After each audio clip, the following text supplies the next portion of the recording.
Hey guys, it's Robin the Lady Biker. How is everyone doing today? All right. You know, there's always those one or two pieces of gear that you absolutely love. And for me, it's my motorcycle riding boots, especially my tall ones.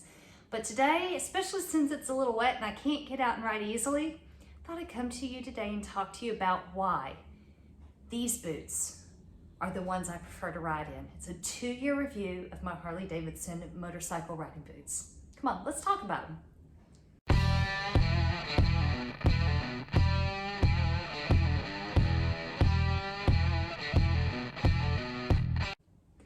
All right, guys. So yeah, let's talk riding boots. All of us who have been riding for any length of time have one piece of gear that we absolutely love and just will not ride without. For me, it's my Harley-Davidson Beechwood riding boots. I mean, I love these boots so much, I haven't bought a second pair, so when these finally give up, I've got another pair. And I wanted to come to you today. Now, you need to understand, this is not a paid endorsement. I paid for these boots. I paid for them. Granted, it was on a Black Friday sale, so I got them for a good price at the time. But this is just my experience, and this is 2 years of experience with these boots. And it's a video I've been wanting to do for a while, but this is really the first time that I felt like it was right to do it. So let's talk evolution of boots. So when I first started riding, I had a pair of boots that were, I was just gonna go cheap. I didn't want to invest. I was, spending so much money to get Bob and to get my license and, and I fully believe that you should always invest in the best gear you can afford at any given time. And at the time, I couldn't afford good boots. And so fast forward to my birthday, and my mama was not happy with my riding gear. So she gifted me my first pair of Harley-Davidson riding boots. I do like these boots. I liked them because they were much more structured around the foot. They came up higher and had more, the leather's heavier. They just gave more structure and support to my ankle. They had a bit of a thicker heel and sole. But I found that there were a few things about them that I didn't like. And, so once I got these and I rode with these for about 6 months, maybe 8 months before I bought my taller boots. Now, the reason I still have these is because they're so comfortable. Oh my gosh, they're so comfortable. And whenever I'm flying or traveling, I will wear these because they're so easy to slip on and off. They're comfortable. These are still really great boots. But I wanted to have some changes. So that's where I got my Beechwood riding boots. Let's hold on to this one because this one's gonna be the one I want to talk about later. So why did I decide to go with this one? Well, the first reason, and I'm gonna be honest, I wanted to feel sexy and like I'm a biker chick. So that's part of the reason why I bought these tall boots, these Beechwood boots. I know some of you just rolled your eyes, but I did. That was one of the reasons why. But after having them and now riding in them for 2 years, there's a series of things that I really do love about these boots. So one, and I'm starting to realize that for this whole line of boot, they're comfortable. I'll go hiking in these. I'll put them on to go out in the evening if I know that we're gonna be walking several blocks through downtown Perth or something. These boots are comfortable, which I didn't expect. I didn't expect them to be that comfortable. Second thing, now, especially for those of you women out there who are on the medium to small size and ride the bigger cruisers, regardless of what make and model. They're big, heavy bikes, and having leverage is important. And so for these, they have a pretty good chunky heel and sole. But they've also got great tread. Look, even after 2 years, they're wearing really, really well. They're durable, they're comfortable, and they give me the leverage. Now, Scarlett is about 850 pounds dry. She's a big girl. Having that leverage is important. And so these boots, they really provide it.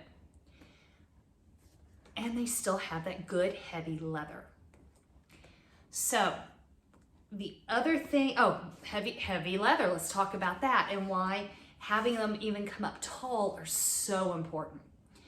So, how many of us have been riding along and some kind of debris, a bug, a rock, something comes up off the ground or at us when we're riding and hits you in the shin? I mean, right in the shin.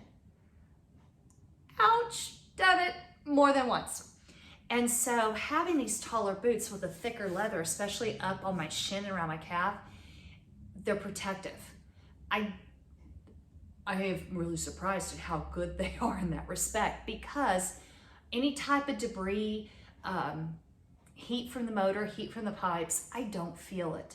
These boots really protect my leg, and with them being, even though they've got the flexibility around the ankle to be comfortable, they also are very supportive. Didn't expect that, but it turns out that way. But the thing that has surprised me the most about these boots, absolutely hands down the most, is how well made. I mean, just the overall structure of the boot is a bit surprising to me. So, if you've seen some of my recent videos, you know I recently had to have the ABS module in Scarlett replaced before I could register her here. And in thinking back over the last 8 months, 9 months that I rode in the US, I had so many close calls because my ABS module wasn't working properly. And one such event was coming out of Ojai. And Allie and I were headed back towards Santa Barbara. This is in California, just north of LA. And came around a corner, and granted, I was pushing it. I was getting into a really good lean angle. And then all of a sudden, my back tire was not underneath me. And I was able to ride it through a few back and forths until I was able to slow her down enough, get her pointed into an empty parking lot before I ended up having to go down. Now, slow speed, I was okay. But in doing so, I don't even know how fast, I wasn't going that fast, but it was enough to shake me up. But when I went down kind of hard, I don't know what part of Scarlett, but it came up over and down and then across my foot. And I mean, you can still see some of the damage right here and right here. And then it's harder to find it now on the foot part of it. But I firmly believe the only reason that I did not lose a chunk of muscle out of my calf or break my foot was because of these boots. They are that well made and that well structured. They're still solid. I mean, the toe is solid. That was one of the things I did, was take these to a shoe repair or a boot repair and have them inspected to make sure that something wasn't broken in them. They're still as solid as the day I bought them. They're that well made.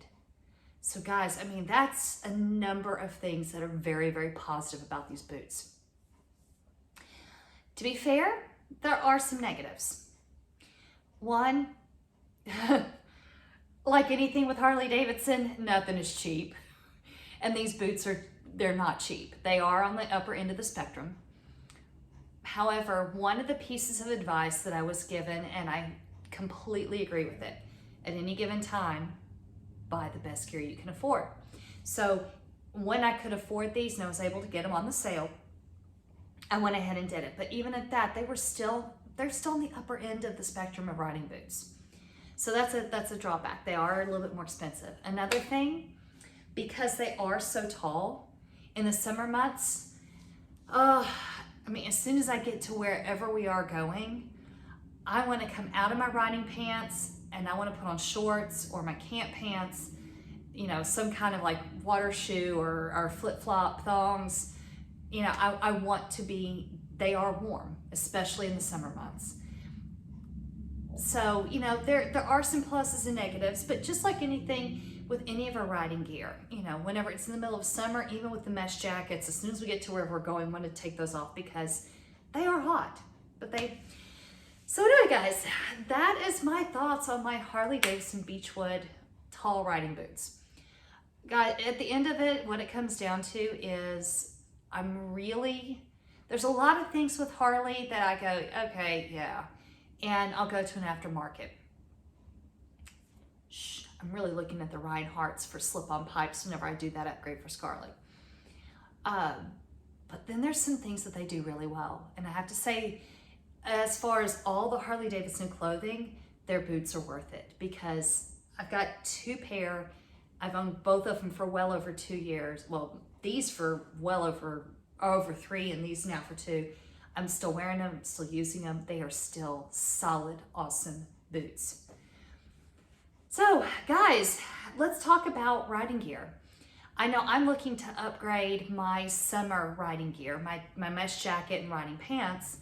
You know, it's never a bad idea. Share your experiences. What riding gear, so that's my question, what riding gear do you have that you absolutely refuse to ride without? Is it your helmet, your gloves, your boots, your jacket, whatever? What is one piece of riding equipment that you will not ride without? And guys, if you're still new and you're still growing in your riding gear and you have some questions, drop that down in the description as well. If I don't know, somebody on here, somebody watching this, one of the other viewers will. So drop them down there as well. Well, anyway, guys, I'm gonna take a little time. I'm gonna clean up my boots, put some conditioner on the leather, keep them good and strong and healthy, and riding for another year or more. So anyway, guys, if you can, get out and ride. When you do, have fun, be safe, and I'm gonna catch you on the next video. Bye, guys.